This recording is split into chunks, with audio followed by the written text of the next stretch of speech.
Oras o Jap, 11 minutos makalipas ang alas 8 ng umaga.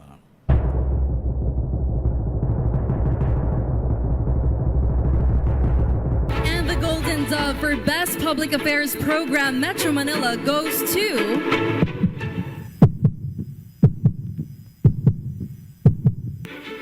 Damdaming Bayan, DZRH. Programang nakikinig, programang inaalam ang masasabi mo, programang magbibigay ng tama at totoo. Para tama ang alam mo, tara, usap tayo para malaman ang Damdaming Bayan. Live sa DZRH Radio, DZRH TV at DZRH Digital. DZRH Damdaming Bayan. Kasama sina Lakay Deo Macalma at Sister L Elaine Apit. DZRH Damdaming Bayan.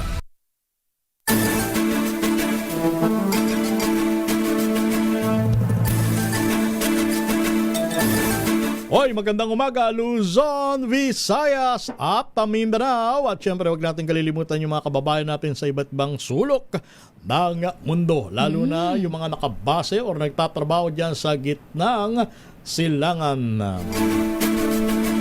Araw po tayo ng Martes, ikapito sa mainit na buwan ng Abril. At sa ngalan ni Boss Deo Macalma, ito ang inyong lingkod, si Romel Fuertes. At sa ngalan po ni Sister L, Miss Elaine Apit, ako po si Jackie Resio. May inaantabayanan ng sambayanan. Mahalagang anunsyo mula sa palasyo ng Malacanang, Miss Jackie. Sapagkat ngayon, posibleng malaman o i-anunsyo ng palasyo ang naging kapasyahan ng Presidente Marcos kung sususpindihin or babawasan, tatapyasan ang excise tax sa langis. Kung magagamit na ba itong kanyang emergency powers. Pero kahit ano pa ang maging kapasyahan ng presidente, dalawang bagay yan, Miss Jackie. Ano yun, Lakay? Una, siguradong maiibsan itong epekto ng krisis sa langis. On the other hand, magkakaroon ito siyempre ng impact. Long-term effect. Kahit na sabihin natin tapos na ang krisis, ang global crisis sa langis, siyempre malaking kawalan sa revenue ng gobyerno kung tatapyasan or sususpindihin ang excise tax sa produktong petrolyo. Kaya antabay po tayo sa ipapalabas na anunsyo ng Malacanang. At nako, nakakalungkot meron pala tayong kababayan, isang kababayan natin sa Israel. Teran ba? Israel. Tama, Israel. Isang Filipina ho ang nasawi dahil po sa missile attack diyan po sa Israel. At kasama yung kanyang pamilya, ang kanyang asawa na isang Israeli. At yung anak din ba yun? Meron magkakasama sila na nasawi yung kanilang pamilya. At siguro malaman din natin, hihingi tayo ng detalye kung taga saan. Kung meron na ang DFA na kung taga saan itong ating kababayan na nasawi dyan po sa Israel. I'm sure kumikilos na ang Department of Foreign Affairs sa pamagitan ng embahada natin sa Israel para matukoy at makilala at of course para mabigyan ng kaukulang tulong yung kababayan natin na nasawi sa missile attack dyan sa Israel. Kaya ingat-ingat po dun sa mga kababayan natin sa gitnang silangan.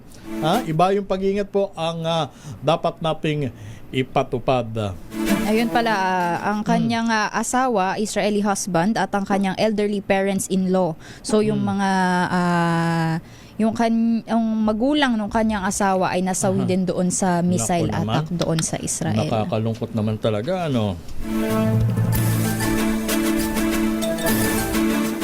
At sa gitna po ng balita sa global crude crisis, ay umagaw din ng atensyon na Miss Jackie. Ang alin? Ang pahayag ni Ombudsman na Boying Remulla na pinaghahandaan na ng tanggapan ang pagharap ng kasong plumber.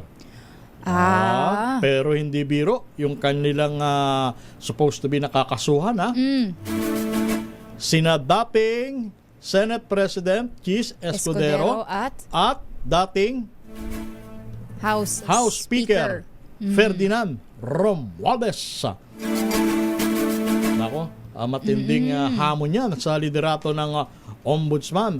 Ang tanong ng sambayanan, hanggang saan ang katatagan ng ombudsman? Saan ba ito aabot? Yan, hanggang saan ang kanyang determinasyon na talagang hindi lang ipagharap kundi tutukan from the start hanggang sa matapos ito kung saan man ito hahantong sakaling iharap na ang kasong plumber laban kina Romualdez at Chis Escudero. Pero mamaya, balikan natin yung topic na yan. Pero in the meantime, labas muna tayo ng ating himpilan at tumanggap tayo ng report. Unahin natin ang report mula sa Palasyo ng Malacanang, produksyon ng hybrid car sa Pilipinas, pinalakay sa pulong ni Pangulong Marcos sa Mitsubishi Motors. Magandang umaga, RH number 14, Maring Let Narciso. Pero bago mo umpisa niyang report mo na yan, Maring Let, anong oras ba or matutuloy ba yung anunsyo ng Malacanang kahapon na within this day ay maaring i-anunsyo ng Malacanang ang desisyon kung tatapyasan or sususpindihin muna ang excise tax sa produktong petrolyo habang umiiral itong kinakarap nating krisis? Marinlet. Romel, Jackie, good morning. Inaabangan pa natin kung anong oras yung pulong dahil hanggang kahapon ay hindi nabanggit ng palasyo kung anong oras talaga yung schedule. Pero ngayong araw nga muling magpupulong yung binuong uplift committee na pinamumunuan ni Pangulong Marcos. At bukod dun sa isusumiting na rekomendasyon ng DBCC tungkol sa fuel excise tax, inaasahang tatalakayin ng komite ang iba pang mga hakbang na maaaring gawin ng pamahalaan para tugunan ang epekto ng patuloy na pagtaas ng presyo ng produktong petrolyo. So yan talaga yung inaabangan, bagamat kung magdedesisyon si Pangulong Marcos kung ibababa lang o sususpindihin ang fuel excise tax. Ito ay kung hindi tayo nagkakamali, mga April 12 pa maipatutupad dahil doon matatapos, Romel, yung 15 days na publication period. Grace period, yes. Marilet? Sige. So, yan yung aabangan natin mamaya. Pero inaasahan, pagkatapos ng pulong na yan ay siyempre muling haharap press briefing si Palace Press Officer Pierre Castro para iulat kung ano yung mga napagbitingan at kung mayroon na nga bang may anunsyo tungkol sa magiging hakbang o desisyon ng Presidente sa fuel excise tax. Okay. Samantala, kasado na ang pasisimulang produksyon ng hybrid na mga sasakyan sa Pilipinas sa pamagitan ng Mitsubishi Motors. Ayon kay Finance Secretary Frederick Go, natalakay ang bagay na ito sa pulong ni Pangulong Bongbong Marcos kay Mitsubishi Executive Takaw Kato sa Malacanang kahapon. At batay sa plano, gagawa ang kumpanya ng hybrid electric vehicle line sa kanilang planta sa Santa Rosa, Laguna. Kaya naman positibo ang pamahalaan na darating ang panahon na magiging regional hub ang bansa para sa green automotive technology. Ito si Let Narciso para sa DZRH, una sa Pilipinas. Maraming salamat, Ms. Let. At samantala, halos 50 jeep drivers sa Baclaran na pwersang tumigil sa pamamasada dahil sa serye ng mega oil price hikes. Ay, ito na nga lakay. Anong diskarte ba ang ginagawa ng mga kababayan nating jeepney driver dyan sa area ng Baclaran? Tuloy-tuloy kasi, parang last week, nasa halos 20 na rin. Tapos ngayon, this week, 20 ulit ang itataas ng diesel. So, paano na nga lang ang ating mga kababayang tsuper, ito na nga, ang ating mga kababayang jeepney driver sa Baclaran, puwersa ng tumigil dahil nga sa patuloy na pagtaas ng presyo ng petrolyo. Hindi mo rin masisisi, Miss Jackie. Yung iba nating jeepney driver kung magpasya silang huminto na ng pasada dahil nga sa taas ng halaga ng diesel, pagka nagpakarga ka, katiting lang. gaano ka Ang hina pa dami ng lang yun. pasada. Mm-mm. Although sabihin natin medyo gumaan ang trapiko kasi nga nabawasan ng sasakyan sa kalye. Pero kung susumahin mo, yung maiuwi nilang take home pay sa loob ng maghapong pasada, talagang talong-talo. Ewan ko, mas mainam pa na humanap na lang ng ibang diskarte kaysa pagurin mo lang yung sarili mo. Di ba? Nakakaawa. Kaya ganito pa, sa ganitong katindi ng init ng panahon, Oo. di ba? Hindi na, paano na lang sila, Oo. Alamin nga natin yung sitwasyon dyan sa May Baclaran. Andyan ang ating reporter na si RH15, Giselle Regafort. Miss Giselle? Giselle, magandang umaga. Good morning, Jackie, Lakay Romel. 50 mga tsuper na ng traditional jeepney dito sa Baclaran yung napersang tumigil sa pamamasada dahil sa walang tigil na mega oil price hike. Epekto pa rin ng digmaan doon sa gitnang silangan. Ayon kay Tiston Pasay Secretary Marilyn Lapitan, mahigit 10 miyembro na lamang nila sa rutang Baclaran, Mabini at Harrison yung bumabiyahe ngayon. Marami rin anya mga nagbaboundary ang umayaw na, kaya mismo mga operator na yung pumapasada ng kani-kanilang mga unit. Sabi pa ng Tiston official na masukan muna sa pangungonstruksyon yung ilang jeepney driver para mabuhay yung kani-kanilang mga pamilya. Plano na rin anya ng mga itong umuwi sa kani-kanilang lalawigan, pero hinihintay pang matanggap yung 5,000 ayuda mula sa nasyonal na pamahalaan. Ang siste ngayon, sabi ni Lapitan, 64 hanggang 60 na lamang yung take home ng bawat super kada araw. Nasa 600 hanggang 800 piso na lamang kasi anya yung kita ng mga ito, kaya ang madalas abonado pa sila sa mahal na diesel. Pakinggan natin yung isang tsupera. Mataas, nasa 800.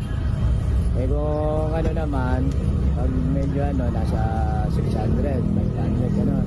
Kung konsumo ka ng 700, abonado ka pa. Ako naman, kaysa hindi ka babiyahe, magugutom ang pamilya. O tiis-tiis na lang.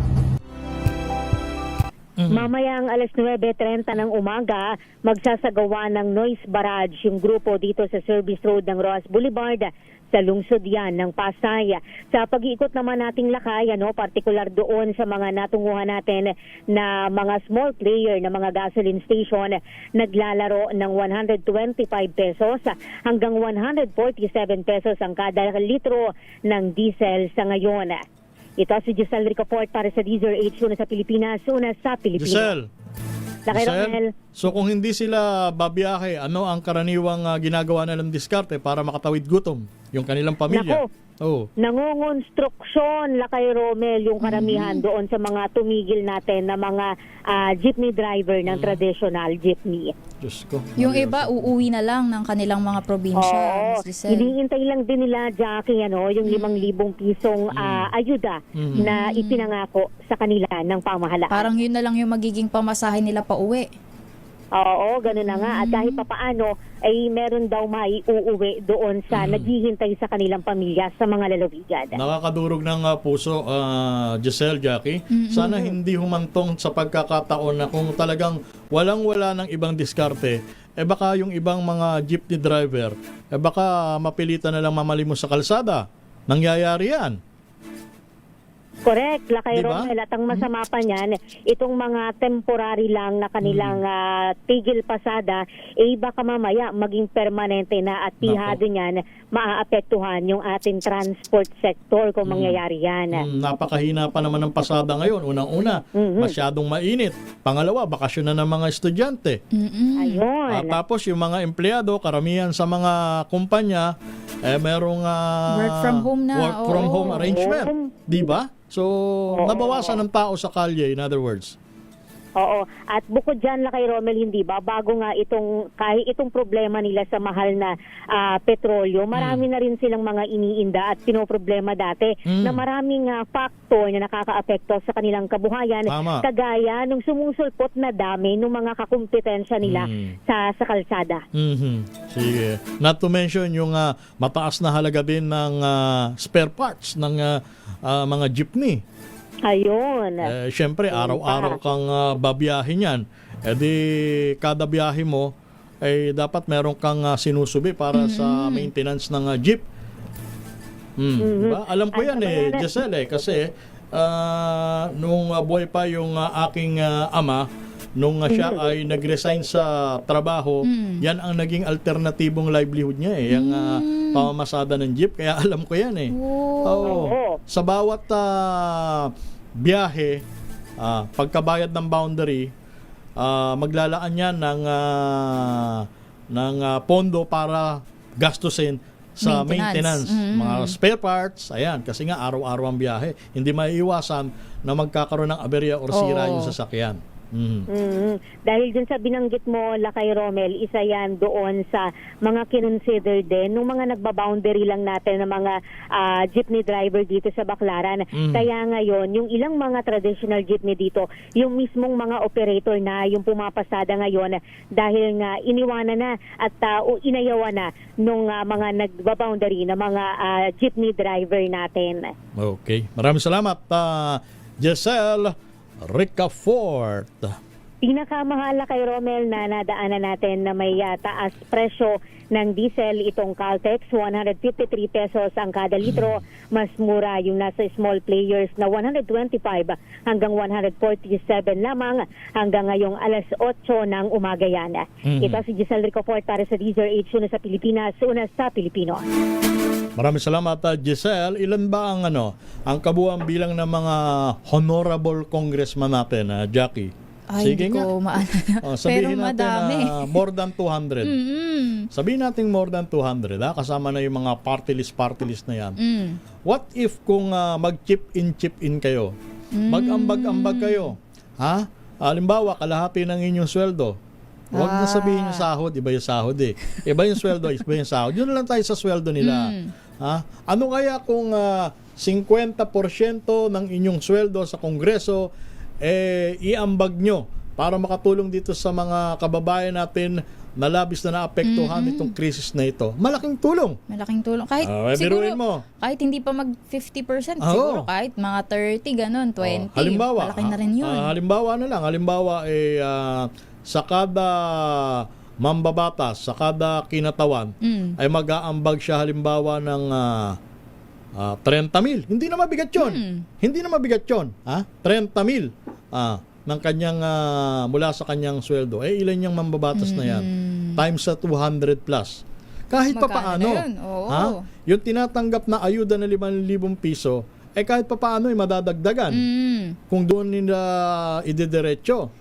Siguro yan, Lakay, yun yung pinakamabilis siguro na pwede nating solusyon gawin ngayon. Kasi lahat na, apektado na, iramdam na ng ating mga kababayan itong krisis dito sa langis. Pero much better din po siguro kung magkaroon tayo ng mapag-aralan yung sitwasyon ngayon, magkaroon ng batas na magkakaroon tayo ng safeguard para sa ating mga mamamayan, sa ating mga kababayan na nasa yung minimum wage earner, yung mga medyo nasa babang sektor, yung mga vulnerable sector, na pag nagkaroon ng gantong emergency, nagkaroon ng gantong krisis, ay hindi sila although maapektuhan pa rin, pero hindi yung ganto na mapipilitan silang mawalan ng trabaho. Idagdag mo pa dyan na halimbawa, Miss Jackie, yung mga senador, 24 yan.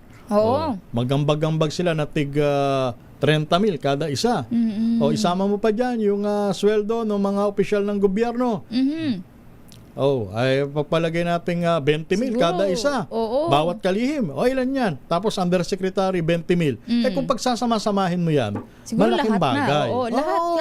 Lahat na makakakuha, lahat tayo may makukuha, lahat tayo kahit papano matutulungan dito sa sitwasyon natin ngayon. At kung ganyan ang magiging sitwasyon, Miss Jackie, mag-aambag-ambag mula sa kanilang sweldo ang mga kongresista, senador, mga kalihim, undersecretary, direktor ng iba't ibang ahensya.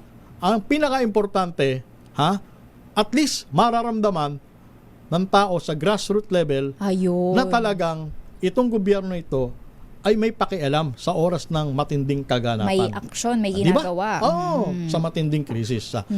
Oras muna natin, alas 8:31 ng umaga. Ang oras na yan ay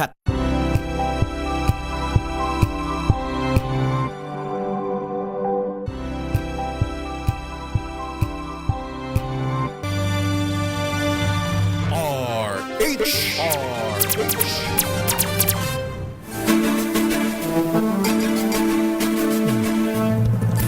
po tayo sa inyong programa, ang Damdaming Bayan. Minus muna si Lakay Boss Deo Macalma. Ito ang inyong lingkod, si Romel Fuertes. At sa ngalan po ni Sister L, Miss Elaine Apit, ako po si Jackie Resho. Ayan, ang dami-dami nyo dyan sa Kongreso. May isa, wala man lang makaisip na mag-chip in kayo ng inyong mga sweldo para sa mga kababayan natin na lubang napipinsala nitong krisis sa langis. Oo, bukod Ay, sa nako. patuloy na pagsasabi na magtipid tayo, Oo. bakit hindi rin po natin na gamitin yun na Ay, yung nako. mga payo natin na magtipid. Kayo rin po.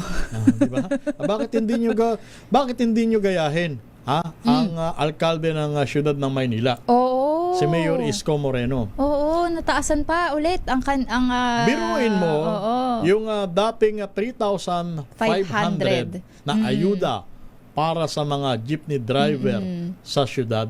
Aba, binagdagan pa Oo. ni Mayor Isko. Ito yung ito yung magiging Oo. sweldo nila kasi sila Oo. yung ginagamit para doon sa libreng sakay, sila yung driver, yung jeep nila ginagamit para doon po sa libreng sakay sa ating mga mamamayan dyan sa Maynila. Ayan. Kaya So na- lahat Oo. natutulungan kasi pati yung mga commuters maalwal yung maluwag sa kanila, no? Dahil hindi sila namamasahe, wala nang pasahe, libreng sakay eh. Tama. Tapos ang ating mga jeepney drivers din may sweldo. Kaya- Tapos ngayon 4,000 na yung sweldo nila. Alam mo, no? kaya pagka ganyan ng alkalde sa isang syudad, naku, mapapasana all ka na lang eh. Sasabihin pa nila, Oo. pwede po bang lumipat? Kaya ako sa totoo lang, Jackie, ako, tubong Tondo, Maynila talaga ako Yung bahay nila, Mayor Isko Moreno isang street o dalawang street lang yata ang layo mula sa amin Diyan sa may Salonga Street, Balot, Tondo, Maynila. Ayan, diyan ako lumaki. Ngayon, pagka nare-realize ko baka it's about time na bumalik na ako ng Tondo, Maynila Kasi talaga oo. seriously, nararamdaman mo na may gobyerno May kamusta naman yung ginagawang ibang aksyon. kamusta naman yung ibang syudad? Ano kayo? Siguro Mga- pinag-aaral. Pinag-aaralan? Sige, mamaya talakayin natin diyan. Pero in the meantime, nasa linya muna ng komunikasyon na Miss Jackie ang ating panauhin. Si Dr. Diana Edralin, siya Ayan. po ang presidente o president ng Pharmaceutical and Healthcare Association of the Philippines. Ayan, tatalakayin natin. Kasi itong krisis sa langis, Ayan. may epekto din po ba Tama. dito sa ating supply ng gamot dito sa Pilipinas? Magkakaroon po ba ng pagtaas din? Diyos ko po, sana wag naman po. Ayan, nasa ating linya na po si Dr. Diana Edralin. Dr. Diana, Ayan. magandang umaga po. Magandang umaga po, Dr. Edralin. Magandang umaga po, Romel and Jackie at sa inyong mga tagapanood at sa mga tagapakinig. Aha. Salamat po sa imbitasyon. Obviously, pagka tumataas ang halaga ng crudo sa world market, nagkakaroon ng tinatawag na domino effect. Walang ligtas dito, hindi po ba? Lalo na yung mga halaga ng prime commodities. Ngayon, marami ang nagtatanong, pati ba ang supply ng gamot ay apektado din, Doktora? Maganda pong tanong yan, no? At magandang napapag-usapan natin ngayon. Dahil, yes, as you have mentioned po, no, usually napapag-usapan pagkain, fuel, pero meron pong importanteng diskusyon na kailangan mangyari regarding sa gamot. So, ang sagot po sa inyong tanong ay oo. Apektado po ang supply on three important points, no? So, number one po, yung delay po, unang-una, which is nangyari na, dun po sa delay po sa mga delivery or importasyon ng mga gamot na yan sa ating bansa. Obviously, nung isinara po yung Strait of Hormuz, nagkaroon po ng epekto dun sa timely delivery ng mga produktong usually ini-import po yan kadalasan, lalo kung galing po ng Europe or mismo sa Middle East, syempre naapektuhan po. Pero, ang good news naman po dun ay ibig sabihin na mitigate po yung risk ngayon, pero base ho sa kung magtutuloy-tuloy yung itong sitwasyon dun sa Middle East, syempre hindi po natin alam kung gaano kalala po. So that's number one. Second po is yung, syempre, hindi pa po nararamdaman but we are also anticipating potential challenges on the manufacturing. Depende po kung saan sino-source. So far, wala pa po ngayon. Pero we will also anticipate later on, lalo kung tatagal ho ng isang taon o mahigit pa, di ba? O yung sourcing po ng mga raw materials or minsan yung mga chemicals. Ngayon, wala pa po, pero we might be anticipating, pag kailan hong i-anticipate or pagplanuhan, again, kung hanggang saan or hanggang kailan. Kasi yung even kahit ma-source ho din siya, baka meron din pong epekto dun sa delivery. Diba? Kasi because of the transportation po. From transporting from one country to another, kung doon din po sa Middle East dadaan or kung sa Middle East mismo sinasource yun. And then of course, finally, yung syempre yung eventually, no, yung energy that's consumed in the manufacturing itself can also be affected. Dahil po, syempre, depende kung ano yung energy na ginagamit sa manufacturing, usually electricity, but some of it might also be dependent on fuel resources. Yes. So yun po yung multiple fronts that as of today, hindi pa naapektuhan na po mostly dun po sa timely delivery. Pero mostly mga days lang po ito dahil na-mitigate. Pero syempre kung, as I mentioned, kung tatagal pa ho yung sitwasyon sa Middle East, potentially po na we will anticipate na magkakaroon din po ng mga delays. Ngayon, Doktora, halimbawang magpatuloy itong tensyon sa gitnang silangan at magkaroon ng aberya sa transportasyon ng gamot na inaangkat natin, maaari ba maapektuhan ang halaga ng gamot? Yeah. Maganda rin hong tanong yan, no? So as of today, in fact, nag-increase na, nakita nyo naman sa syempre jet fuel price sa presyo ng langis sa atin. So the jet fuel prices have also increased by as much as 30% already. So meron na pong epekto. Pero as of today, yung mga members po ng Pharmaceutical and Healthcare Association of the Philippines, so far, ina-absorb pa po namin itong cost na to. So yan na ho yung unang tama. Ito pa po, nung nangyari yung tension sa gitnang silangan, as you mentioned, tinamaan na po tayo at hanggang ngayon, ina-absorb pa po namin yan. Wala pong impact as of today sa mga pasyente.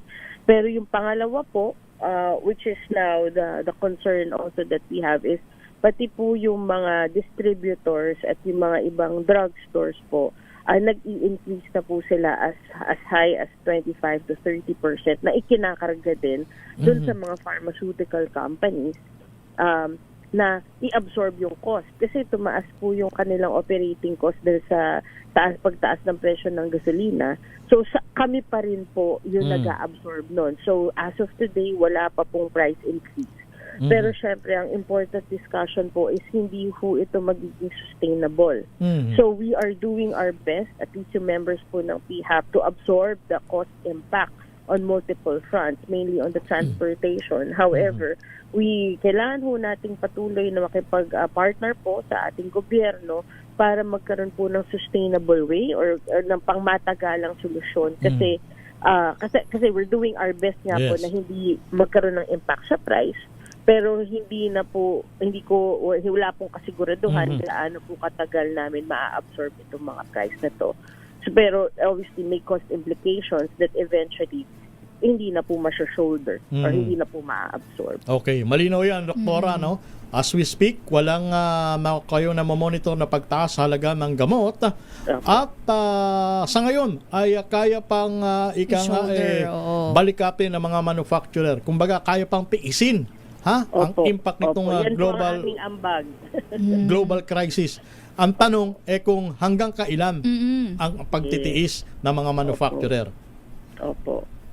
At kaya doon po namin kailangan ng tulong. May mga rekomendasyon po kaming ibinigay sa iba't ibang sangay po ng gobyerno on how we can address it, which is very important po, no? Yung mga solution na yon para ma-mitigate or at least maibsan yung or ma-prevent or kung tataas man po, very minimal. So kailangan po para po nung pandemic, no, kailangan po natin ng kolaborasyon at partnership, magsama-sama po ulit parang bayanihan. Kasi that's the only way that you will be able to address po itong crisis na ating kinaharap. Doktora, pahabol na tanong lang po kasi meron din po tayong mga nagko-comment dito sa ating YouTube, yung mga nanonood po sa atin.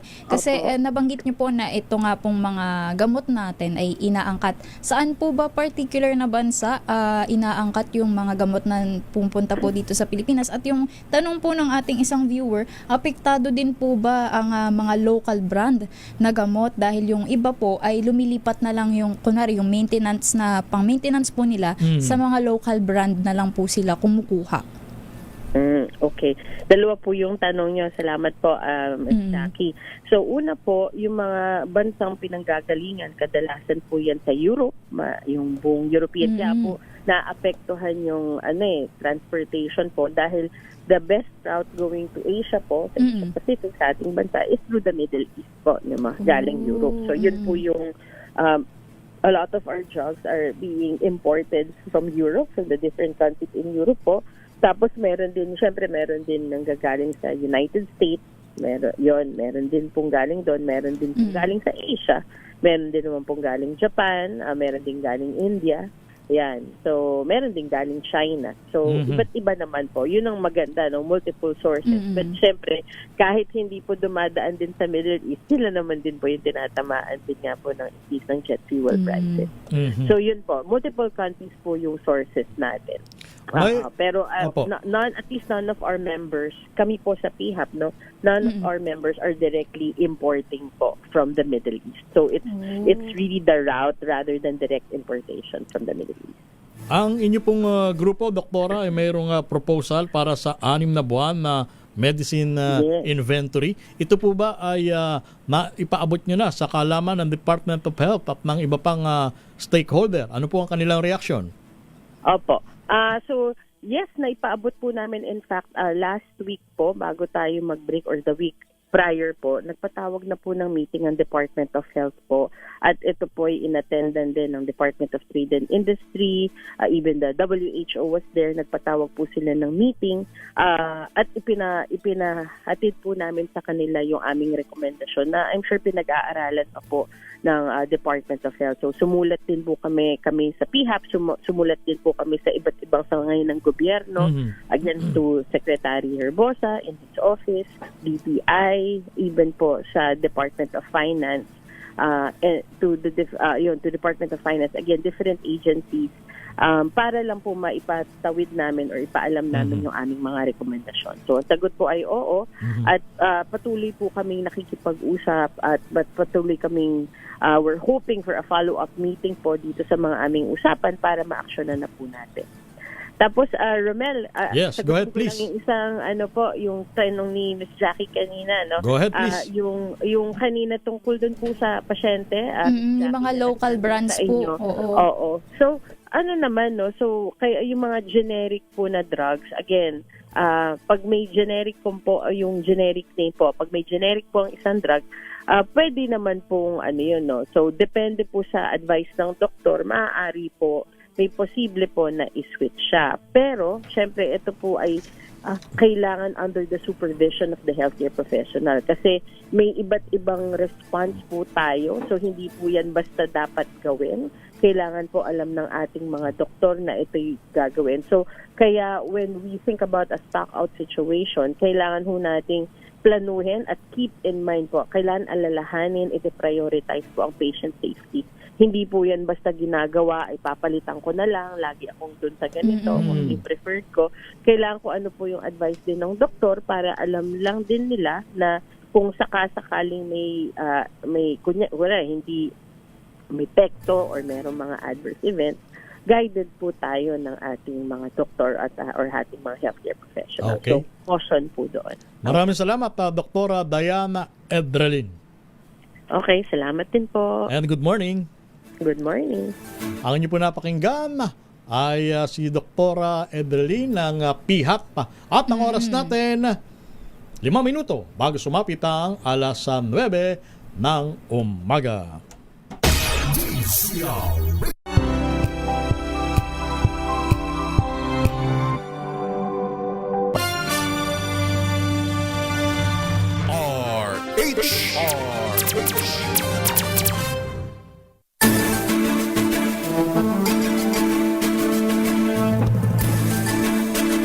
Tuloy po tayo sa ating palakayaan sa programang Damdaming Bayan.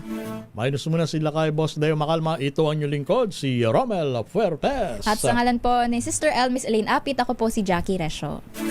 Teka, papasukin natin itong malagang report galing sa siyudad ng Maynila. Ito yung binabanggit natin kanina. Nadagdagan. Yung ayuda para sa mga jeepney driver dyan sa siyudad ng Maynila ay dinagdagan pa ni Mayor Isko Moreno. Nadagdagan Tignan mo. pa ng 500. Nung una, yung unang ayuda nila ay nasa 3,000 lakay. Tapos dinagdagan pa ng Nasabi siguro 500. ni Mayor Isko, masyado maliit yan, 3,000. Tsaka kasi nagkaroon din ng taas presyo sa petrolyo noon lakay. Kaya dinagdagan niya ng 500. Tapos ngayon, dahil nga tumaas ulit yung diesel, dinagdagan niya pa ulit ng 500. Yan ang alkalde, ha? Iba talaga, hindi sa inaangat natin maigi ang bangko ni Mayor Isko Moreno, ha? Hindi naman lingid sa ating kalaman ang pinagmulan ni Mayor Isko Moreno. Ha? Naging kumbaga, naging laki sa lansangan niya. So alam niya kung ano ang pakiramdam ng isang tao na kumakalamang sikmura. Siguro yun na rin yung factor. Kaya ito yung nagiging aksyon niya para sa ating mga kababayan dyan sa Maynila. Ayan. Kung ang syudad ng Maynila magagawa yung ganyang insentibo, ano ba nangyayari sa ibang lungsod dito sa Metro Manila? Baka naman. Ha? Baka naman pwede nyo nga, sabihin na natin, aminin nyo na. Tanggapin nyo na. Na halimbawa, gayahin nyo yung estilo ni Mayor Isko Moreno. Pabayaan nyo na yung mga basher na magsasabi, ginagaya mo yung style ng alkalde ng Maynila. Pabayaan nyo na yan. Ang importante, yung makatulong kayo sa inyong mga kababayan. Wala naman din masama kung gagayahin mo yung mabuti. Basta yung mabuti yung gagayahin. Wag po yung masama. Ang problema, yung gayahin mo yung masama. Ayun. Dapat yung mabuti. Okay lang yun, gayahin mo. Dead ma sa bashers. Ayan. Sige, papasukin natin si Boy Gonzales, yung ayuda ni Mayor Isko para sa mga jeepney driver, dinagdagan ng 500 pesos. Boy Gonzales, bali magkano na all in all ang ayuda ng mga jeepney driver? Boy? Nung una, 3,000. Naging 3,005. Oo. Ito maas yung diesel ng 15 pesos. Ginawa niya ng 4,000. Ayun. At ka-announce lamang ni Manila Mayor Isko Moreno Dumagoso na itataas sa 4,000 mula sa 3,500 ang matatanggap na ayuda ng mga tsuper na kalahok sa libreng pamasahe program ng Luzon. Ayon kay Mayor Isko, ang dagdag ayuda ay tugon sa patuloy na pagtaas ng presyo ng diesel na umabot sa 18 piso na dagdag ngayong Abril 7. Kanina lamang yan, nakita ko yung mga presyo. Lahat din ng pamahalaan ng Luzon na matulungan ang mga tsuper at operator na makabawi sa tumataas na gastos sa biyahe habang nagpapatuloy ang libre sakay para sa publiko. Patuloy namang inaasang makikinabang ang libo-libong pasahero sa programa kasabay ng pagsuporta sa hanap buhay ng mga tsuper sa gitna ng pagtaas ng presyo ng produktong petrolyo. Samantala, patuloy na nakikinabang ang libo-libong pasahero sa programa. Sa datos ng Manila Traffic and Parking Bureau, kahapon, umabot sa 194,325 na pasahero ang natulungan ng libre sakay program kung saan 1,052 jeep ang aktibong bumiyahe upang magsilbi sa publiko. Yan yung update natin na hanggang ngayon ay 4,000 na ang matatanggap na mga driver shipper. Yung kanina, nagaling ako sa may Pretil Tayuman. Yung dahing Pretil Tayuman na Romel Jackie. Ay yung bagong labas kanina, binibigyan agad yung 1,000 para sa crudo. Tignan mo yan. At pagkatapos ng biyahe nila, bibigyan na yung kakulangan sa operator at sa chauffeur. Dahil sabi nga kanina, ay talagang malaking tulong yung binibigay na ayuda ng Manila LGU para sa mga chauffeur na talagang napektado na mataas na presyo ng pagtaas ng produktong petrolyo. Ayun, talaga naman mapapasama all ka talaga, di ba? Boy Gonzales, napakaswerte ng mga taga-syudad ng Maynila.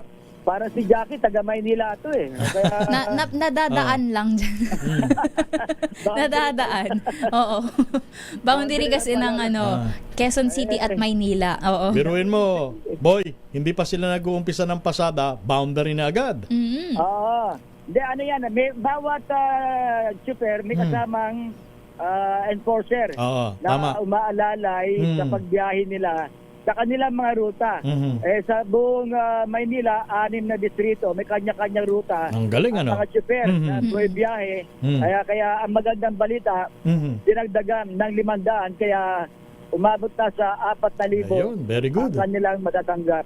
Ito si Boy Gonzales, Boy. sa Arizona sa Pilipinas. Yes. Ano naman ang sabi nung ibang kaibigan mong alkalde dito sa Metro Manila? Baka naman. Sabi ng mga residente nila, bikini men. Sabi ng mga residente.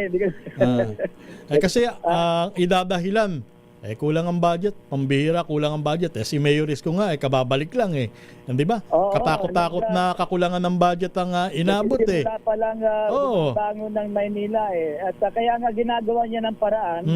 At siyempre sa mga ang tawag dito, binabalanse niya yung kailangan ng mga tao.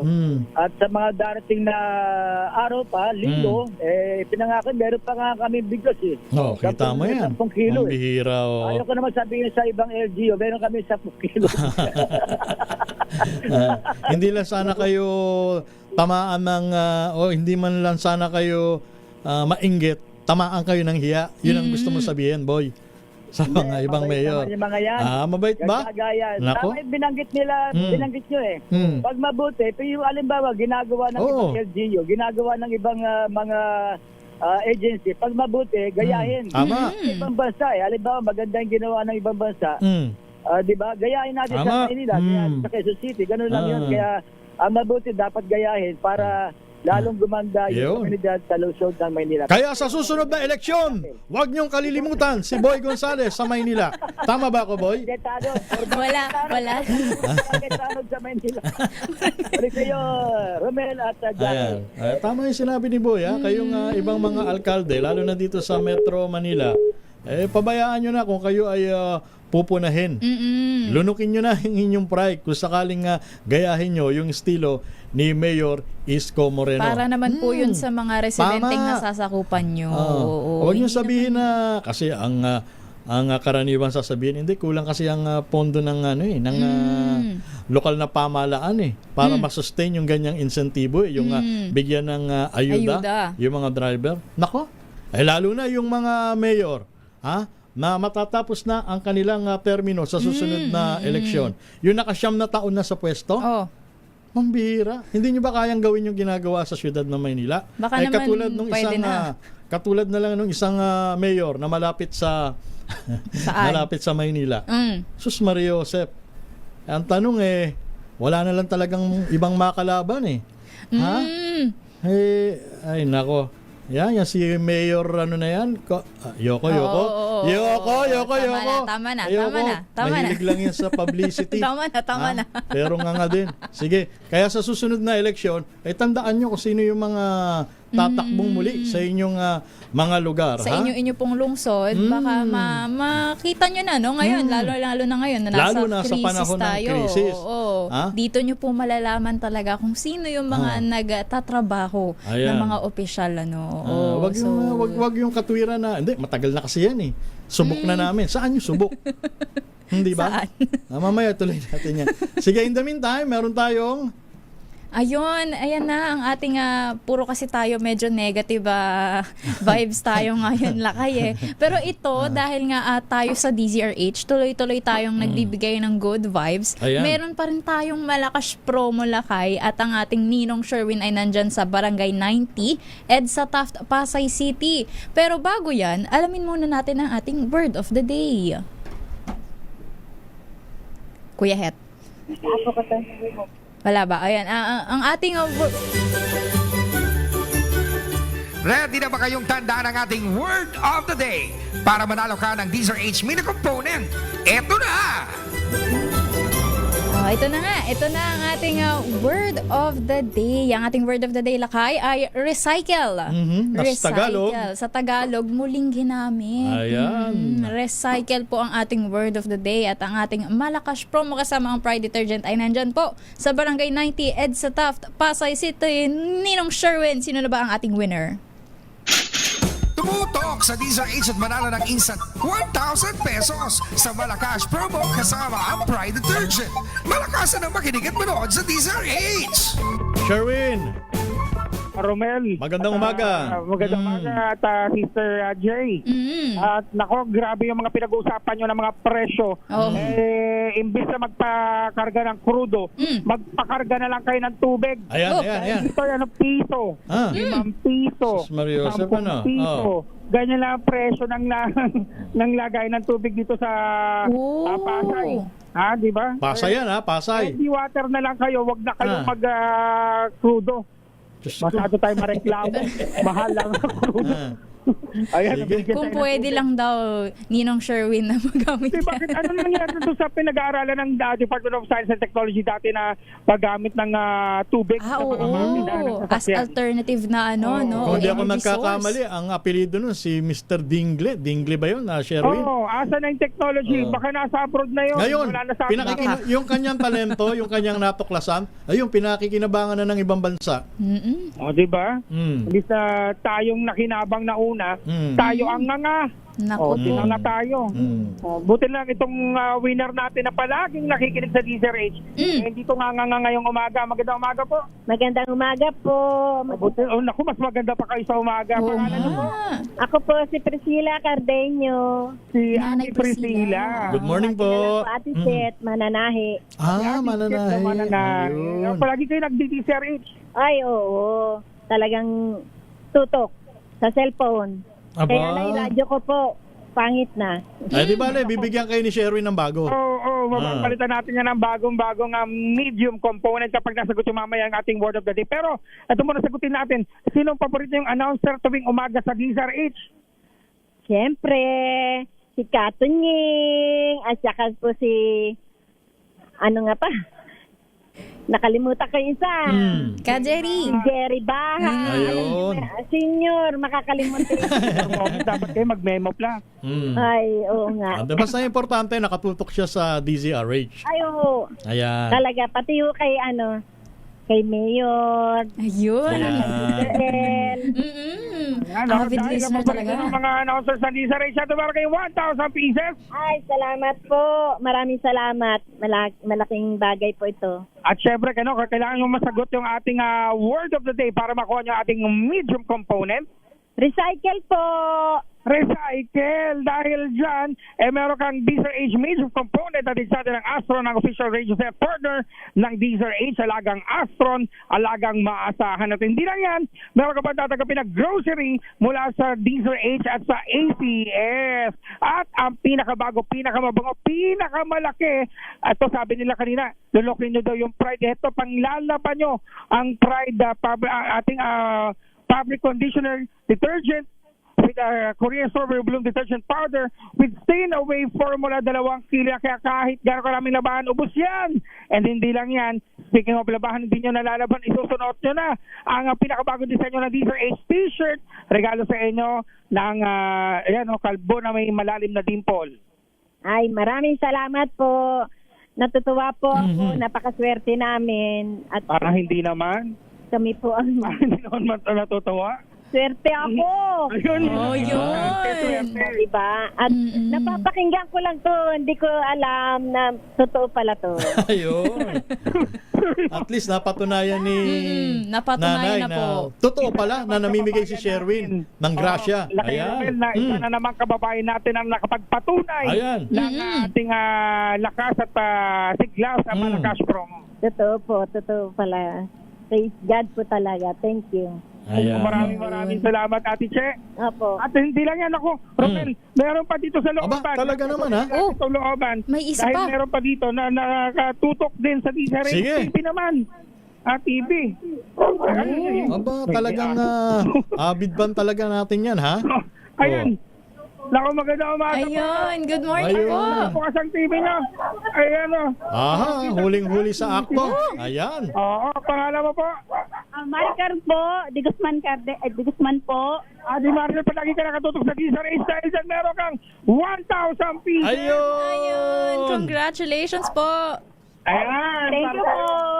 Thank you po. At hindi lang yan, meron ka rin tatanggapin na medium component at sa atin ng Astron at grocery bag mula yan sa ACS at sa Diesel H. At syempre meron ka rin pinakamalaki, pinakabago, pinakamabango ang Pride Fabric Conditioner Korean Strawberry Bloom Detergent Powder with stain away formula, 2 kilo yan. Kaya kahit gano'n karaming laban, ubos yan. Ayun. And speaking of labahan, hindi mo rin lalaban, isusuot mo na ang pinakabagong Sherwin. Nako, naputol si Sherwin. Go ahead, Sherwin. Ayan na. Sherwin? Ano yun? Nawala ng signal. Pero yun, dalawang ating winner today. Ayan nga, sina Nanay at hindi ko nakuha yung Sige. pangalan ng isang winner. Pero si Nanay She, ayan na, Ang nanalo. importante, dalawang winners natin ngayong Mga araw. avid listeners dyan po sa Pasay City. Maraming salamat. Maraming salamat po sa patuloy na pagtutok dito sa DZRH. Ayun. Yan ako. Ayun, go ahead. Sige, Ninong Sherwin. bumalik ka, Sherwin. Ano masasabi natin? Ay, thank you po. Hindi rin ko rin po na-expect na mapupuntahan po kami dito. Ayun. Salamat ulit. Wala pong anuman. Oh, Salamat thank you din po sa pakikinig sa Thank you very much. DZRH. Kamukha ni Mabel, no? Yun yung sasabihin ko sa iyo kanina eh. Akala ko na. Nagulat din ako. Ngayon ko lang na-realize. Oo, kamukha ni Miss Mabel. Yan ha. Kaya naman sa mga nais manalo ng 1,000 pesos sa akin umutok sa DZRH, baka na susunod nating winner sa DZRH Malacash promo kasama ang Pride Detergent RS number 6, Sherwin Battle para DZRH. Una sa Pilipinas, una sa Pilipino. Maraming salamat, Sherwin Alfaro. Standby, Val Gonzalez. Standby, Edniel Parosa. Standby, Grace Ansano. Standby, paring Raymond Adpas. Manang Milky Rigunan. At standby, Doc Idol Gary C. This time check is brought to you by AC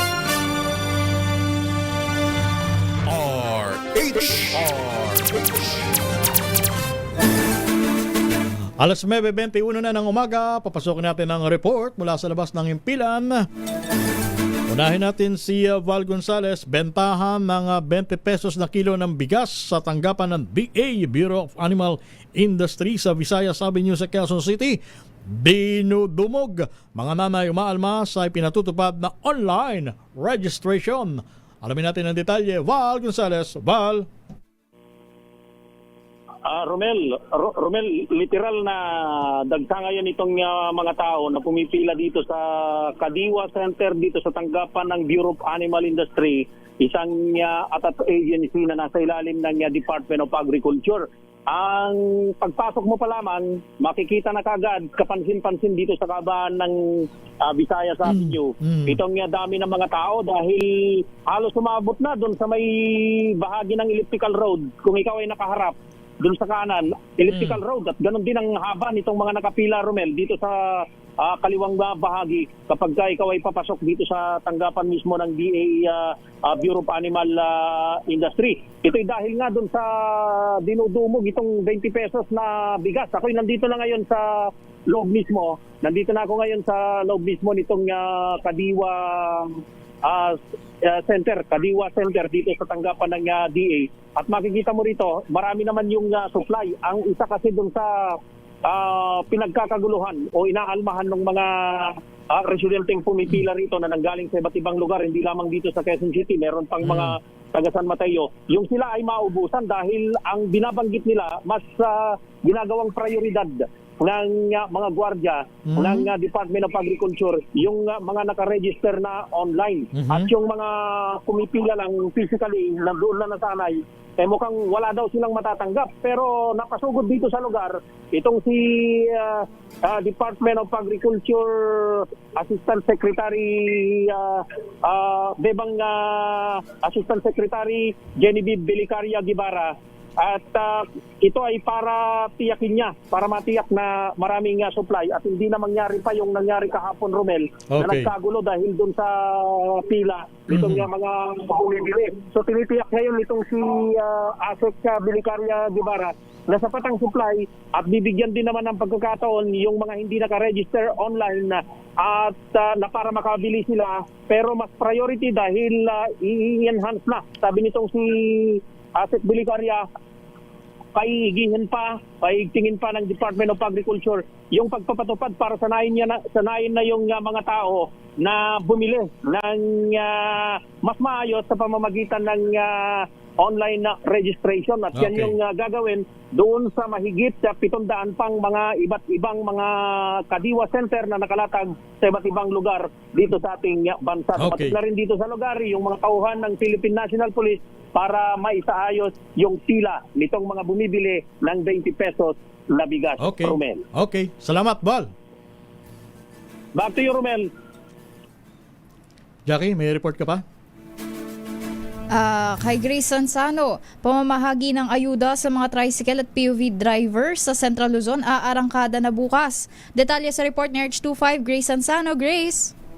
Yes, ngayon pa lamang ay kinakasana at pinaghahandaan ang inaasahang pagdagsa ng libu-libong mga PUV, mga TODA, itong tricycle drivers dito sa bahagi ng Central Luzon. Pangungunahan ni DSWD Secretary Rex Gatchalian ang pagbibigay ng cash relief assistance dito sa mga tricycle at PUV driver. Isa sa mga tutunguhin ay ang Cabanatuan City na tinaguri ang Tricycle Capital of the Philippines alas 11:30 bukas ng tanghali. Gagawin ito sa Convention Center dito nga sa Cabanatuan City ang payout. Alas 2 naman ng hapon, tutunguhin niya ang City Sports sa Villa Angelina sa San Jose Angeles City, Pampanga. Habang ilan din sa mga piling bayan at may malalaking convention sa Bulacan, Pampanga, Bataan at maging sa Tarlac ang pamimigay ng ayudang ito bukas. Labis namang inaasahan na marami ang dadagsa at pangunahing kailangang ipresenta rito ang kanilang driver's license at gayon din yung kanilang prangkisa sa kanilang pamamasada. Yan ang ating update. Ito si RH25, Grace Vera Sansano, una sa Pilipinas, una sa Pilipino. Alas 9:26 ng umaga, mga pasahero naman pahirapang sumakay sa naobserbahang pagkaunti ng jeep sa ilang ruta sa Pasig City. Naroon natin kasamang si RH number 52, Edniel Parosa. Edniel. Sa kabila o sa gitna nitong patuloy na pagsirit ng presyo ng krudo, epektibo ulit araw na Martes. Patuloy naman sa biyahe yung ilang jeepney dito sa mataong lugar na Pasig Palengke, pero tila mas marami sa pangkaraniwan itong mga pasaherong naipon dito sa ngayon. Nakikita sa ating mga kuha ang pag-uunahan ng mga mananakay sa mga jeepney patungong Quiapo sa lungsod ng Maynila. Yung iba napipilitang makipagsiksikan na Romel sa Alas Sardinas, pero mas mahal na i-jeep para lamang makasakay. Maliban sa DZRH News, naobserbahan din ito ng ilang tauhan ng Pasig Traffic at sinabing tila kumonti nga itong biyahe ng ilang rutang umiikot dito sa syudad. Sabi ng enforcer traffic officer na si Sir Rogelio Flores, ngayong linggo pa lamang, gusto lang nabawasan itong mga jeepney na biyahe sa Pasig Quiapo maging sa Pasig Bagong Bayan sa Taguig. Nagamat hanggang tanghali lamang naman itong inaasahan na pahirapan sa pagsakay ng maraming commuter. Kapansin-pansin, Ani Flores, na tumindi ito ngayong nagdagdagan pa nga itong presyo ng mga produktong petrolyo ngayong araw na Martes. Pakinggan natin siya. Medyo naiipag ko kasi gawa na siguro yung iba hindi na rin buwabiyahe. Gawa na sa doon sa maaari sa taas ng crudo. Ano mga biyahe mga medyo wala ngayon? Bali ang depende na pasahero kayo, mga biyahe Pasig Quiapo, saka Bagong Bayan. Medyo kaunti ngayon ang biyahe? Opo, sir. Kaunti na po. Tinig ng Pasig Traffic Enforcer. Galing tayo sa Mandaluyong, binaybay natin yung Shaw Boulevard at dito naman sa may Pasig area, itong ruta ng Pasig Quiapo. Napansin natin o nakita natin na umangat na nga sa 140 mahigit pesos kada litro itong presyo ng krudo. Yung petron, mga sangay ng petron na kay Romel na pangkaraniwan ay mas mura ay sumampa na sa 150 mahigit pesos kada litro yung presyo ng diesel. Itong Petrogas na kay Romel na medyo nag-viral nitong mga huling araw dahil mas mura yung kanilang ipinatutupad. May pinakamalapit na Petrogas dito sa may Pasig Palengke. Mumura na ito, pero 129 pesos pa rin kada litro ng krudo. Ito na yung presyuhan ngayong umaga ito ng Martes. Ulitin natin, mula alas 6 na umaga dahil in-implement na ng ilang mga gasolinahan o kumpanya ng langis itong panibagong serye ng Mega Oil Price Hike. Ako si Edniel Parrosa, DZRH. Una sa Pilipinas, una sa Pilipino. Maraming salamat, Edniel Parrosa. At sa ating pagbabalik, standby paring Raymond at pa, standby Milky Regonan, at of course, standby Doc Gary C., ang idol ng bayan. Oras sa alas 9:29 ng umaga. Ang oras na yan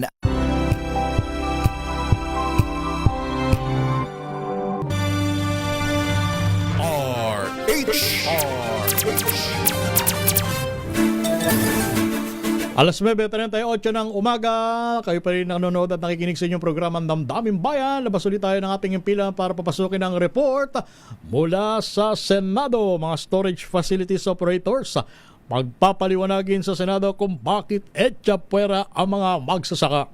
RH number 28, paring Raymond at paas. Paring Raymond. Paring Romel, ipatatawag sa Senado ang mga operator ng mga cold storage facilities sa pahinga ng paliwanag sa reklamo ng mga magsasaka na silang itsopera sa mga nasabing pasilidad pabor sa mga traders. Ito ay sa pagitan ng pagdinig ng Senate Committee on Agriculture na pinamumulan ni Senador Francis Kiko Pangilinan bukas ng umaga. Ayon kay Pangilinan, dumarami ang mga reklamo na tatanggap ng kanyang opisina mula sa mga magsasaka. Hindi umano sila ina-accommodate sa mga storage facilities sa mga inanin nilang mga sibuyas, kaya't napipilitan silang ibenta ng palugi ang kanilang ani na sa mas mababang presyo na itinakda ng mga traders. Maliban pa sa napakataas na sinisingil sa kanila ng mga operators ng mga cold storage facilities. Nagpahayag ng pagkabahalang senador sa tinanggap na report na puno ng mga imported na sibuyas ang mga storage facilities kaya't wala ng paglagyan sa produkto ng ating mga magsasaka. Malaki ang papel na ginagampanan ng mga cold storage facilities para tumagal ang buhay ng mga produkto sa agrikultura. Ang mga produktong sibuyas ay tumatagal ng 6 hanggang 9 na buwan kapag nasa cold storage facility, ngunit madaling masira kung hindi maganda ang pagkaimbak nito. Kinastigo din ng senador ang mga kinaukulangan ng pamahalaan sa pagpayag ng importasyon ng sibuyas sa panahon ng anihan. Sa ngayon ay nasa 25 to 30 pesos per kilo ang farm gate price ng sibuyas sa Nueva Ecija, depende sa size ng mga ito. Ito si RH28, Raymond Advance para sa DZRH, una sa Pilipinas, una sa Pilipino. Maraming salamat, Lakay Raymond. Samantala, posisyon ni Senator Lacson na malaking kita sa buwis ang mawawala sa suspension ng fuel tax. Pinalagan ng Gabriela. Detalye sa report ni RH12, Miss Milky Regonan. Miss Milky. Jackie at Romel, ang tunay na banta sa ekonomiya ng bansa ay ang mga pahirap na buwis na binabalikat ng mga ordinaryong Pilipino. Depensa ito ni Representative Sara Elago ng Gabriela Women's Party List sa sinabi ni Senator Panfilo Lacson na 200 billion pesos sa kita ng buwis ang mawawala sa gobyerno sa suspensyon ng excise tax sa mga produktong petrolyo. Ayon kay Elago, ang patong-patong na buwis ang nagpapalala sa inflation dahil ng pagtaas ng presyo ng lahat ng mga bilihin na binabalikat ng ordinaryong mamayan. Depensa ni Ilago, bilyong-bilyong piso ang nawawala taon-taon dahil sa tax leakages, smuggling at mahinang koleksyon. Anya, dapat itong ayusin ng gobyerno salip na pasanin ang patong-patong na buwis ng ordinaryong Pilipino. Salip iginit ni Elago, buwisan ang 15 o buwisan ang 15 wealthiest Filipinos kung saan dinatayang mahalalikom ang gobyerno ng 153.3 billion pesos, higit pa sa mawawala sa kita mula sa excise tax. Kabilang din sa isinusulong ng Gabriela sa Kamara ay ang pagtanggal ng VAT at excise taxes sa petroleum products at tuluyang repeal sa oil deregulation law. Ako si Milky Regonan, nagulat para sa DZRH, una sa Pilipinas, una sa Pilipino. Maraming salamat, Miss Milky Regonan. At sa ating pagbabalik, eto, sigurado na sa ating pagbabalik si Doc Gary C. At ang pag-uusapan natin ay itong tinatawag na joint stiffness. Ano ba itong joint stiffness na ito? Sa ating pagbabalik, ang oras natin, 18 minutos bago sumapit ang alas 10 ng umaga.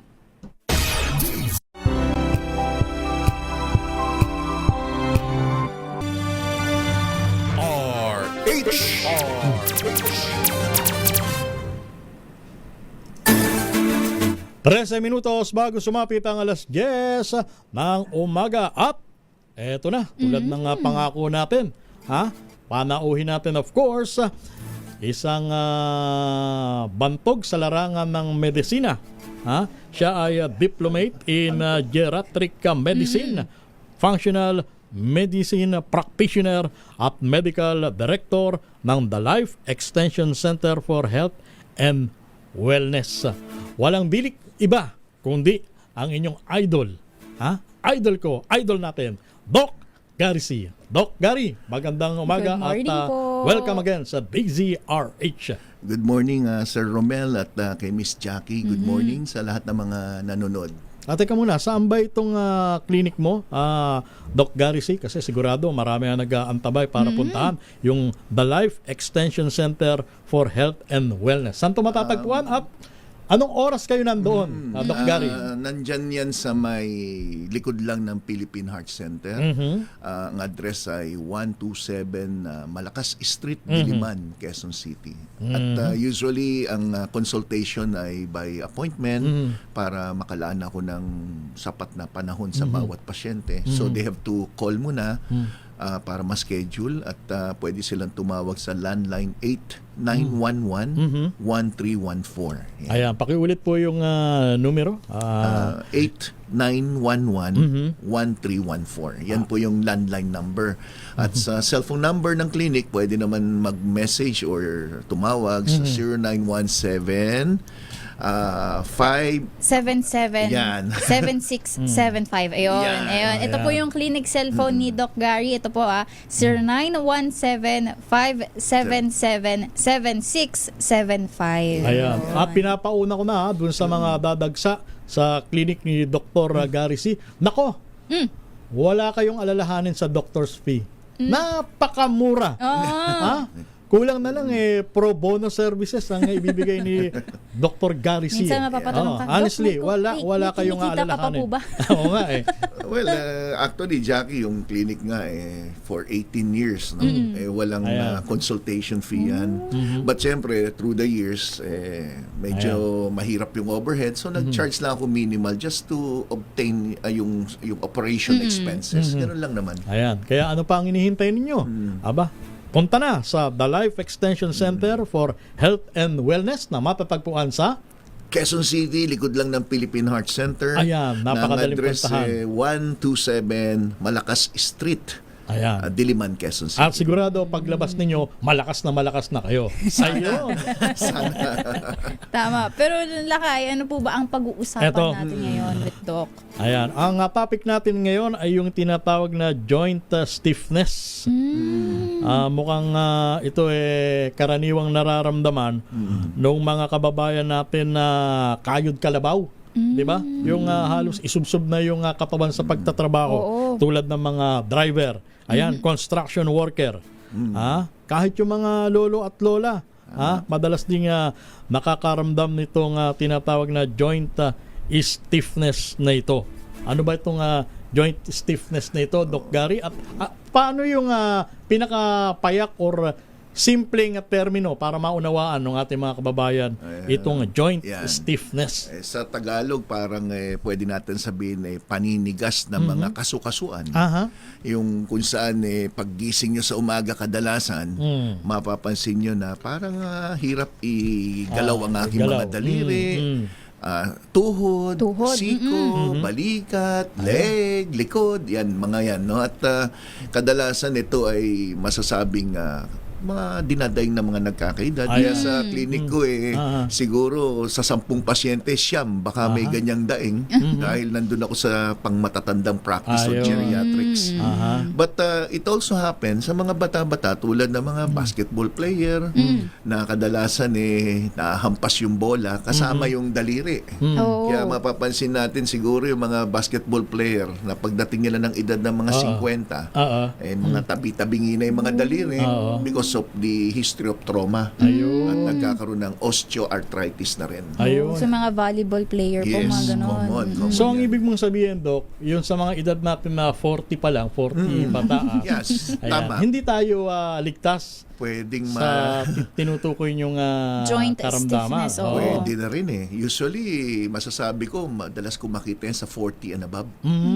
Once ng babae, lalo na pag wala ng menstruation sa edad ng mga 45, yan, makakaramdam na yan ng mga paninigas ng mga joints. At itong mga stiffness ng joints, kadalasan yan sa umaga o kaya yung pag matagal kang nakaupo o matagal kang walang ginagawa. Ang sabi yung unang bangon, yan, masakit. Yan ba katulad din ng arthritis, Doc? Ang arthritis is a general term na may pamamaga ng mga kasukasuan. Pero may mga iba't ibang uri ng arthritis. Nandiyan na yung osteoarthritis na common sa mga nagkakaedad, kung saan napupudpud yung cartilage. Nandiyan yung rheumatoid arthritis na kadalasan naman may kinalaman sa autoimmune disorder na may sumisira mismo sa mga membrane o bumabalot sa joints. Meron naman na gouty arthritis dahil sa matasang uric acid. So iba-ibang klase yan. Meron ngang tuberculosis na nagkaroon din ng arthritis. May mga may sakit na syphilis na nagkaroon ng arthritis at marami pang iba. So all of this, anumang uri ng arthritis, may kinalaman sa inflammation o pamamaga ng mga joints o mga bumabalot sa ating mga buto. So yung inflamasyon, yung salitang inflammation, yan yung pamamaga, masakit, makirot, at yan ang kadalasan dahilan ng pain o stiffness o paninigas ng mga yung joints. yung karaniwang nararamdaman natin na Doc Garrison, yung mga katulad natin na nasa early 40s pa lang. Tama, yung tama. matagal kang nakaupo, pagtayo mo yung tinatawag na binabalakang. Yan din ba yun, Doc Gary? Pag yung term na binabalakang o sumasakit ng likod, kadalasan hip o kaya yung lower back. Ang tawag naman dun ay pwedeng lumbar spondylosis, pwedeng hip osteoarthritis. Usually, pag nagkakaedad ang isang tao, once na paggising mo sa umaga, dahil matagal kang nakahiga, na hindi ka gumagalaw, yung unang bangon mo, ang hirap ikilos. Pero once na kinilos-kilos mo na, unti-unti, medyo lumuluwag na. Ganon din pag nakaupo ka matagal, nanood ka ng sine ng 2 oras, pag tayo mo, sakit ng tuhod mo, sakit ng balakang mo, yan yung mga joint stiffness na tinatawag. So, kadalasan inactivity o kaya long resting, pwedeng masama rin pala. Yung sobrang pahinga. Sobrang pahinga, hindi ka kumikilos ng regular. At ito naman, naibsan naman to, unang-una, sa paggalaw-galaw, pero may mga bagay naman like napudpud yung cartilage, kailangan mo remedyohan. Natuyo, na kumbaga na yung tinatawag na synovial fluid, yung pinakagrasa ng joints, nagkaroon ng panunuyo. Parang bisagra yan na mangit-ngit. Makirot, masakit, yung motion mo o yung limitasyon ng flexibility, yung dati mong kayang abutin, halimbawa, abot mo yung batok mo. Ngayon, hirap ka na. Hirap ka na, yung mga ganyan. So yung mga ganito pala, Doc Gary, hindi dapat ito baliwalain. Ano po ba yung mga sintomas o warning signs na hindi na pala to yung simple na kailangan ko lang gumalaw kasi medyo nasi-stiff na, pero yun pala malala na. Ano po ba yung magandang question. In short, yung mga nararamdaman mo na nangangailangan na ng pagtingin ng o serious medical attention. Doktor. Yes, go ahead. Kung ang pain ay hindi na nare-relief, kung ang stiffness ay hindi na natatanggal maski na nagkikilos ka na, at napansin mo nagkakaroon ka na ng deformity, pag hinawakan mo yung kasukasuan na masakit, mainit, parang linalagnat.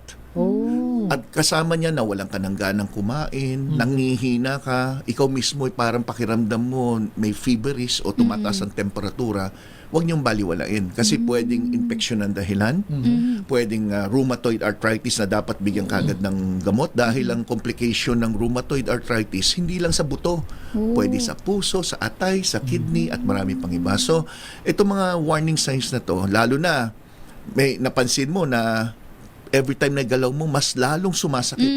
Dapat patingnan na natin yan. Okay. Doc, worst case scenario. Halimbawa lang, ipinagwalang bahala yung mga nararamdaman na ganyan. Ano yung pinakamatinding maaring sapitin ng pasyente? Ang pinaka-worst is yung talagang continuous pain. Talagang hindi mo na may galaw, masakit, konting galaw lang masakit. Pwedeng affected na yung pagtulog mo. So, nanganganak yung problema Instead na masakit lang yung tuhod mo, pwedeng bone joints ng katawan. So kumakalat, no? Pwede rin na hindi ka na makatulog, wala ka ng ganang kumain. Kaya marami mga senior na minsan nangangayayat because nag-umpisa yan sa arthritis lang because of joint tama. pain. Tapos bakit nangyari yun? Dahil sino bang taong may ganang kumain na masakit ang katawan mo, di ba? So pati tulog mo apektado, hindi ka makatulog because of the pain. Andyan na yung magsa-self-medicate ka ng mga pain relievers. Tapos balik din ng balik. Nagkaroon pa ng ibang problema, yung side effects ng mga pain reliever. Tapos yung mga iba pang sakit mo tulad ng alta presyon, maaring tumaas lalo because of the pain. So hindi dapat baliwalain. Once na nag-umpisa pa lang yung mga joint stiffness, kumbaga may warning na eh. Andyan na yung warning. Pagising sa umaga, ang tigas ng mga daliri. Huwag nyo nang baliwalain yan. Magpatingin kayo dahil may mga paraan na pwedeng gawin. Number 1, kung overweight, kailangan bawas timbang. Mga bisyo na dapat tanggalin. No? Nandiyan na sigarilyo, alak. At yung pagkain ng matamis, bagamat arthritis or joint pain ang pinag-uusapan or stiffness, ano kinalaman ng matamis? Dahil ang matamis, lalong nagkukos ng inflammation, pamamaga ng mga joints. Kaya may mga pasyenteng may arthritis, sabi ko, iwasan mo kumain matamis. Dok, wala akong diabetes. Yun ang the usual na dahilan. Hindi yun ang reason kung bakit pinapatanggal yung matamis, para mabawasan lang yung inflammation o pamamaga. Then, palaging sasabihin, kumain ng isda. Kasi yung isda, may taglay na mga tinatawag na fatty acid. Itong fatty acid, yung omega-3 fatty acid na gawa sa fish oil, ay nakakatulong ng malaki to lessen the inflammation. So, ang alam naman ng tao, ang fish oil para lang sa mga mataas ang cholesterol. Isa yan sa nagagawa ng fish oil. Tumutulong na maibaba ang triglyceride, mapataas ang good cholesterol, but ang nakakaligtaan ng mga tao, ang fish oil ay maganda rin sa inflammation, anti-inflammatory.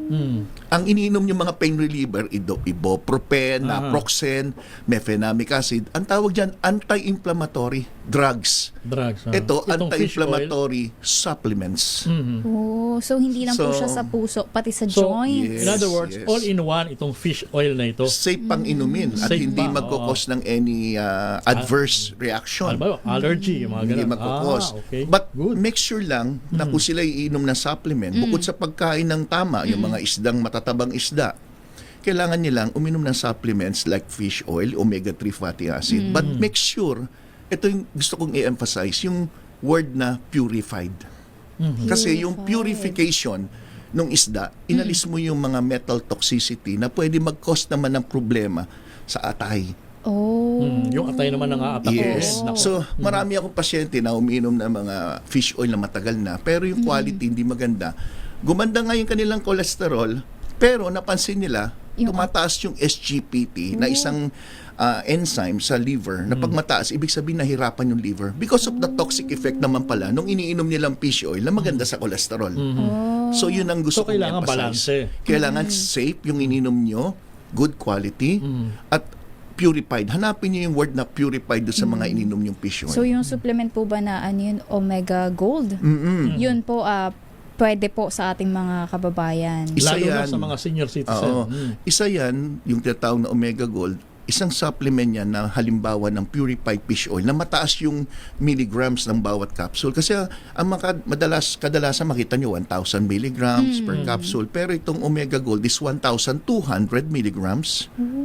At ang tamang pag-inom ng fish oil para makinabang kayo sa mga joint stiffness o arthritis, kailangan 2,000 hanggang 4,000 milligrams per day. So hindi naman po sila makangamba na, baka over naman. Over naman. Hanggang 5,000 milligrams safe pa yan. Actually, may mga pag-aaral pagdating sa mga ibang sakit, no? Binibigay ka as high as 10,000 milligrams. Pero sa arthritis o kaya joint stiffness, tama na yung between 2,000 hanggang 4,000 milligrams. So if you're taking itong Omega Gold na 1-2 per capsule, sa dalawa lang, that's 2,400 na. So 3 times a day, pag talagang matindi yung sakit ng mga joints nyo, 3 times a day ang pag-inom, sa loob ng 6 to 8 weeks, mararamdaman nyo yung improvement sa mga stiffness. Ngayon, Doc, ang tanong ko, halimbawa, binigyan ako ng prescription ng doktor ko for arthritis. Okay lang ba na uminom po ako ng samahan ng omega fish oil na ito? Kung ito ay pain reliever, suggestion ko, try nyo muna yung fish oil lang na Omega Gold. Pero kung ito'y mga ibang supplements na ang purpose naman pampatubo ng cartilage o kaya pampababa ng uric acid, walang problemang isabay sa Omega Gold. Okay. Kasi ang Omega Gold or fish oil is a supplement. Parang pagkain yan eh. Kaya nga tinawag na food supplement. Sabi nila, no therapeutic claim. Kasi hindi siya gamot. Ang gamot may therapeutic claim. Ang supplements, ang madalas na ginagamit, nakakatulong. Di ba? It helps. It modifies your lifestyle. So, pag kumain ka ng isda, hindi gamot ang isda. Ginawa mo, kinuha mo yung fish oil doon sa isda. Hindi pa rin siya gamot. So, under food supplement category. In other words, ang food supplement, hindi siya gamot, pero maaring makatulong or maaring makagamot. Correct. Is that right? Correct. Kasi halimbawa, hindi makadumi yung pasyente. Pinakain ko ng papaya, nakadumi. Gamot ba ang papaya? Hindi. Tama. Pero nakadumi. Nakadumi. So, ang pinaka bottom line, gusto natin, anong nakitang benefit ng pasyente sa kanyang ginawa? Ano man yon, gamot man yon, inayos niya lifestyle, uminom na maraming tubig, natanggal yung kanyang plema, ubo niya tumigil. Okay. Kasi ang habol natin yung pasyente. Kasi ang ultimate solution is magamot yung sakit. Correct. Ma-improve, lessen yung burden ng pasyente. Saka guminhawa yung kanilang pakiramdam. Ayan. Marami tayo natutunan kay Doc Gary C. Marami pa akong gustong itanong, kaso medyo kulang tayo sa oras lang. Hindi, pwede ako mag-extend, ha? Pwede ako. Sige. So, ito, Doc Gary, bilang ating kaagapay sa pag-iwas sa karamdaman, ano po ang inyong final advice? Hindi final advice, kasi darating, babalik pa uli sige. Advice for the day na lang. Yes, advice for the day ni Doc Gary C. Lifestyle tips para mapanatiling well-oiled o malusog ang ating mga kasu-kasuan. Doc Gary, please. Kung yung mga kotse natin, inaalagaan natin, nilalagyan natin ng tubig, nilalagyan natin brake fluid, at may change oil. Dapat may change oil din tayo. Yun, tama. Pero ang change oil natin, hindi naman natin pwedeng palitan talaga, kundi magdagdag tayo na makakatulong. So, isang payo ko, pwede na subukan itong Omega Gold, dahil tumutulong din to add joint lubricant. So bukod sa nababawasan ng stiffness because of the inflammation, nabigyan ka pa ng pandagdag grasa sa mga joints nyo. So they can try it, and safe naman to. Hindi kailangan ng reseta. Nabibili sa lahat ng Mercury Drug.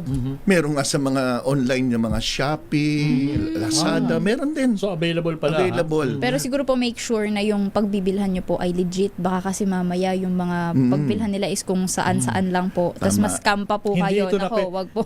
Hindi ito napepeke, Doc. Ay, hindi ito napepeke. No? At pag sa Mercury, medyo mahirap naman silang makapasok ng produkto doon. No? Masyadong maigpit ng screening. Kaya sigurado tayong okay yan. Kung sa naman sa Shopee, hanapin nila sa Shopee yung tinatawag na BK Pharmacy para sigurado sila. BK Pharmacy. Yan. Sa Shopee meron yan. At para sa mga karagdagang pangkatanungan, of course, para makausap nyo rin ng personal, ang Doc Gary C, ang idol ng bayan. Pakiulit po kung saan kayo matatagpuan. Anong klinika? Yung pangalan ng aking clinic ay Life Extension The Life Extension Center for Health and Wellness, at ito'y matatagpuan lang sa 127 Malakas Street, Central Diliman, Quezon City. At kung gusto mong makipag-appointment bago pumunta, ano po ang natatawagan nila? Tawag sila sa landline na 8911-1314. At right now, andun yung mga staff ko para tanggapin yung mga magpapaschedule. At pwede rin kayong tawagan personally or i-text personally sa inyong cellphone number? Usually, binibigay ko yung clinic number kasi nung ginawa ko yan, halos walang tigil. Araw-araw na po. Pag hindi nasagot, medyo may kasunod na mura. Ayun lang. So punta na lang sila sa clinic para personal ko rin sila Tama po, ito po ay nasa 3rd floor ng Belkens Tower. Doon po ulit sa 127 Malakas Street, Central Diliman, Quezon City. Ang clinic po ni Doc Gary. Ganito yung tsura nung nasa blister yan Ayan, ganyan, fish oil.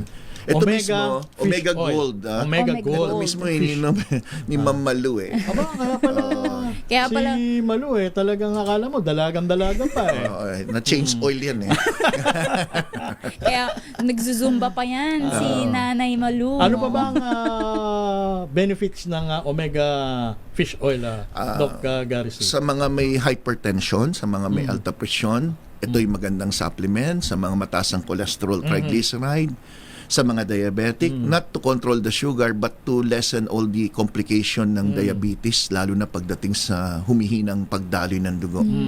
Then maganda rin siya sa mga may psoriasis, yung mga may skin problem, at usually may kasama din arthritis ang psoriasis, kaya kailangan meron kang ganito to help moisture your skin also. So may anti-wrinkles effect, immune booster, so maraming health benefits. But particularly, ang alam lang ng tao kadalasan is yung sa cholesterol. Yan ang napansin ko, but maraming ano yan. So, complete package pala itong omega fish oil na to, ha? Isi-share ko na lang din, Sir Romel, mamaya sa aking Facebook page, yung tungkol do sa other benefits ng fish oil. So, punta lang sila sa Gabay sa Kalusugan Dr. Gary C. na Facebook page, meron din sa YouTube, meron din sa TikTok. Yan. Di ako active kasi sa social media. Dr. Gary, ang binabanggit nyo in general, pagka ikaw ay uminom ng omega fish oil, maganda ang pakiramdam mo. Ang feeling mo para kasi Hercules.